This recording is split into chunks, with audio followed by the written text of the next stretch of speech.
Hey everyone, Travis here in the Yahoo Esports studio today, joined by Weldon Green, who is a esports psychology trainer that I think you've been getting a little bit of notoriety recently because it seems as though you are working with every NALCS team under the world. Is that a fair assessment? Yeah, Double Lift calls me like the esports psychology mercenary. Yeah, I mean, it does feel that way. At a certain point, do you feel like you're actually improving or having any effectiveness if you're like going to almost every team and raising the bar for all of them? Yeah, the idea is if I make everybody the same amount better, then we're back where we started, and then I just have a lot more money. Yeah. What was there was a quote that maybe you retweeted or somebody put on Twitter recently about how you've managed to corner the market on struggling NALCS teams. I was wondering if that was a quote from Reddit. I just saw it on Twitter with quote marks on it. So I've cornered the market on mental breakdown in esport.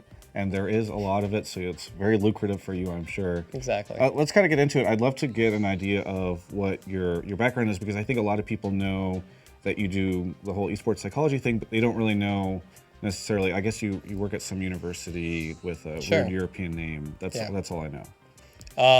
I guess if you were to read the name, it would be Jyväskylä, but I live in Jyväskylä. Okay. But if we back up, I'm a swimmer and video game player and tennis player, and I grew up in Minnesota, mostly, kind of a Midwest mutt.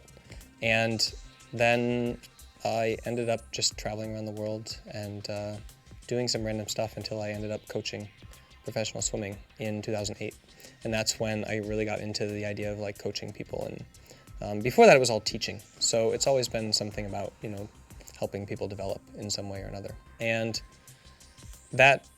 the experiences that I had coaching swimmers made me kind of seek out the mental aspect of sport and understand what was happening there. And that's when I ended up moving to Jyväskylä, because their education system is free and also very, very, very good.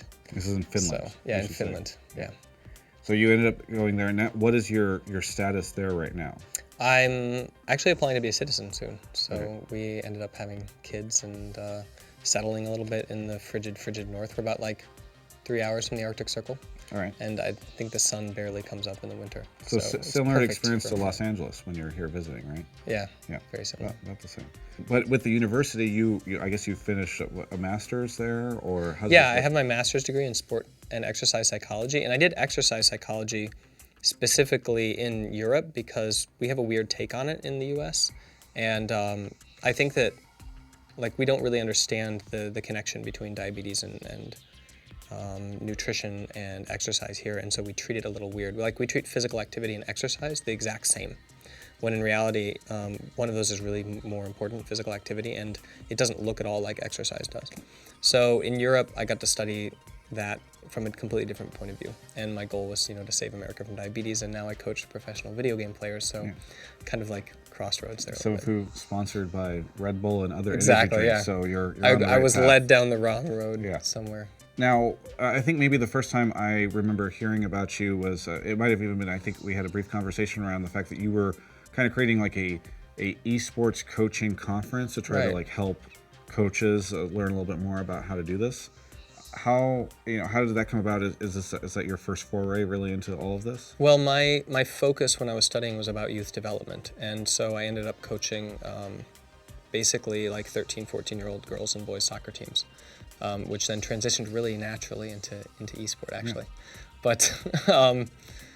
But I think that the reason that works in traditional sport is because the coaches and the leaders kind of have a grounding in what they're trying to do with the sport and with the team.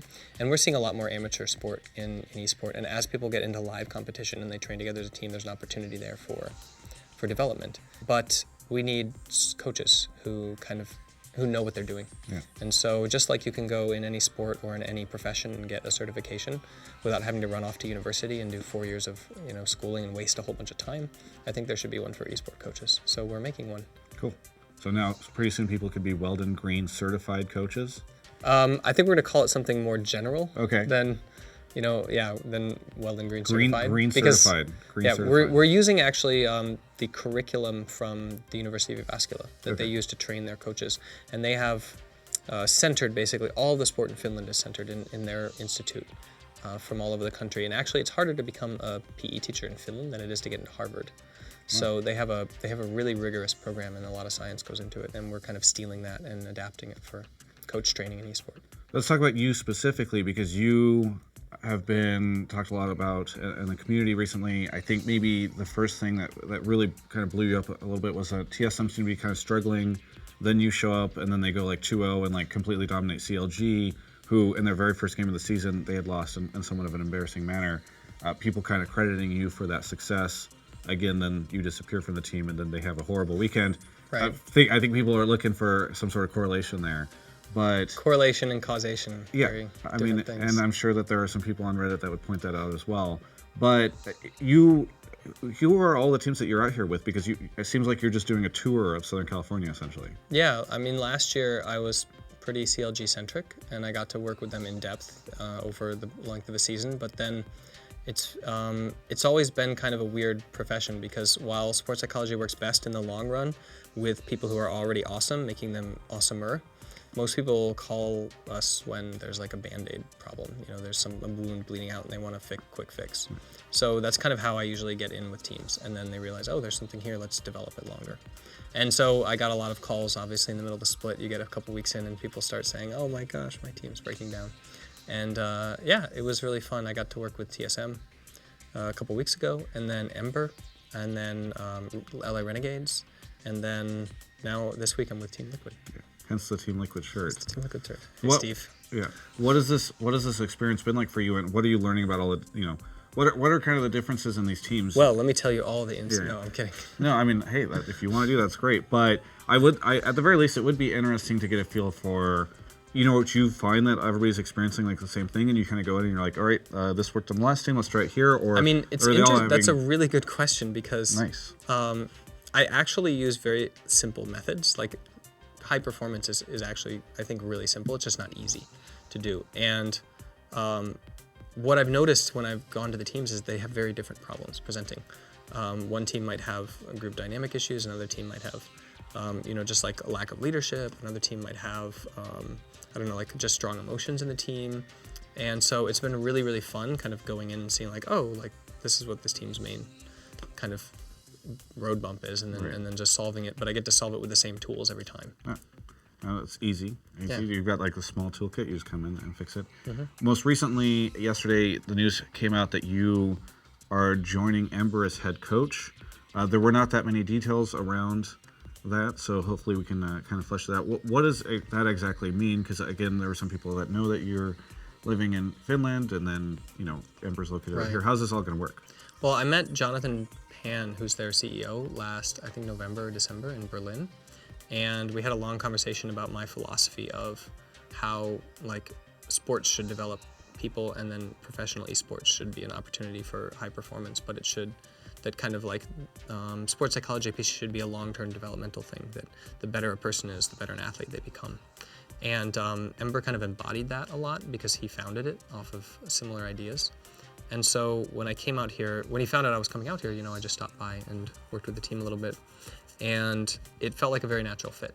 And they're starting essentially Ember Academy, which is a place where people can go to get the kind of development that you would expect in traditional sport when you're aspiring to be a pro. So you go when you do amateur sport, and then you kind of work your way up. And there's this really nice clear ladder from high school sport or youth sport all the way up to the professional sphere. And we don't have that in eSport yet. So we're trying to build all of those missing rungs one at a time, and Ember Academy is one of those, like, just below the professional sphere. Right. But as a head coach for Ember, right? Yeah, I'm just curious, because the big thing is there going to be, are you moving out here, or how's this going to work?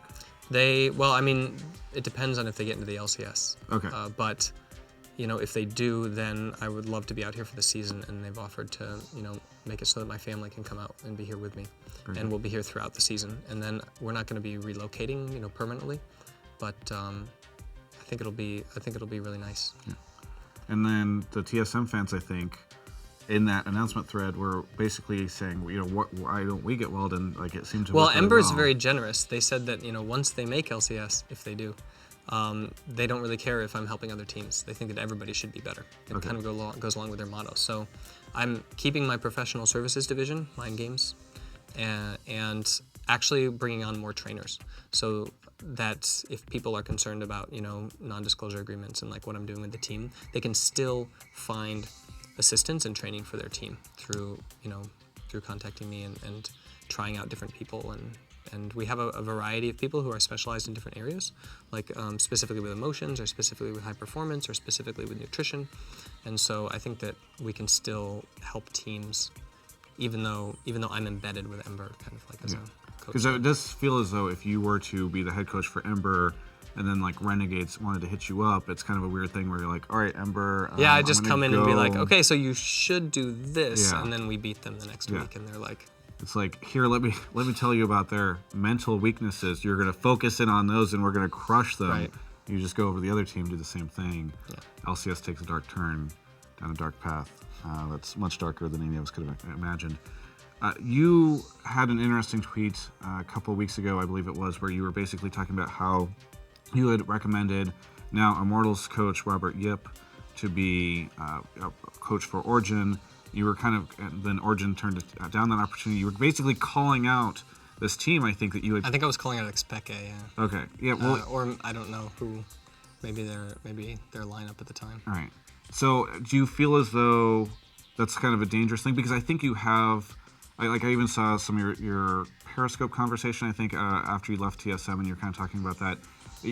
It's interesting because you've positioned yourself, at least from my perspective, as both a personality, but then like the sports psychologist, sports psychology trainer.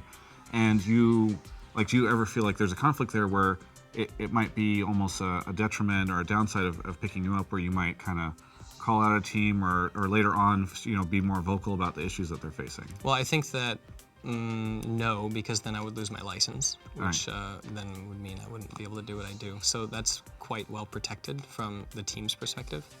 And but yeah, I think that a lot of sports psychology trainers, it's really hard for any sport organization at any level to afford to embed their own. So almost all of us are forced to build our own brands and cater to multiple clients just to make a living. Yeah. And that's kind of like a status quo. So brand building is a big part of being an entrepreneur, and we're stuck with that kind of personality in the mix. But specifically with Origen, I mean, it wasn't anything crazy. It was just that their coach at the time asked me for recommendations for somebody to come and help with the team, and I said Robert is amazing and Summer Scott is amazing, and you should check them out. And I think that they tried Robert, and they didn't say no. It just things didn't cascade well because they just weren't working with him and taking advantage of him in the ways that they could. And then Immortals snapped him up and put him to use in a really effective manner. Right. Gave him kind of the authority over the environment that he would need to make really awesome changes, and I think it shows in their performance. And Robert has this saying that it's 99% coach, or sorry, switch that around. Sure. 99% the player, 1% the coach. And it's very true, but at the top level, that 1% is everything. It's the difference between first place and last place. So, sort of along those lines, Thorin, who I think saw that tweet, I think it's sort of based off of that, but he's been somewhat critical of you sort of mockingly talking about becoming mentally unbreakable and sort of, I think, again, based off of that single tweet, talking about how, you might not be the best pickup because later on, if you give advice and they don't listen to it, you might kind of tease them a little bit about it on call Twitter. them out, Yeah. Do you feel like any of those criticisms are fair? I mean, sure, I guess. Thorin's business is to draw attention, and that's really necessary for what he does. And I love Thorin. I started watching him in Esports, as soon as he came out with Summer's Insight, and I like everything that he does. So if he needs business, I'm happy to give him some. Okay, there we go. The final thing to kind of wrap this up, and we hinted on it a little bit because you did talk about your certification process. Or is that up and running? Or are you? We actually just had a beta group go through, and we took a lot of data from what they were doing, and learned a lot. And we're right now finalizing the curriculum. So depending on how much time I have over the next few months and how much kind of our capital that we can muster, because we're kind of funding it all ourselves, then we'll be able to develop the curriculum and build the training out and then start bringing in a cohort. We're hoping to launch with the next LCS split in North America, but as with all things, it's going to be delayed probably and come out a little bit late. You concerned at all that there's just not enough clients because it's kind of a small clientele, right? We want to develop alongside of Esports. So Esports is descending down. Last 2 years ago, there were 0 college teams. Last year when we counted, there were over 3,000 registered college teams. So there's a massive explosion from the professional level downward. So of course, right now there's, I think, 480 some odd paid coaches in the world. We tried to count them all for esport in general, so across all sports, and that's not really a market, you know, for a venture like what we're trying to do, change the whole world through esport coaching. So yeah, we have to develop slowly and make sure we test well, and so we're not trying to, you know, become this massive big thing this year. But I think that there's definitely interest. I mean, we get contacted all the time by people who want what we're trying to do, and we want to give it to them. For people who are watching this interview and they want to find out more, or they are curious about trying to get certified, or they even just want to find your opinions on Origen's coaching, where could people find all this stuff if they're looking? It kind of depends on who's listening. So if you are a player and you want more, you should check out Ember Academy as it's being developed. I think ember.gg will be a home place for that. If you're a professional team looking for professional services, mindgames.gg, that's my website. And you don't have to hire me if you don't want me to spill your secrets. But yeah, and then esportcoaching.net if you aspire to be an esport coach. Very good. Well, thank you so much for coming in, Weldon. It's really fascinating to get an idea of what's going on and sort of your take on all this, because I think you're offering maybe a product that we haven't seen too much of so far in esports. So thank you so much for your time. Thanks a lot for having me. For everyone else, you can check out the rest of our coverage of all things esports at yahoo.com/esports.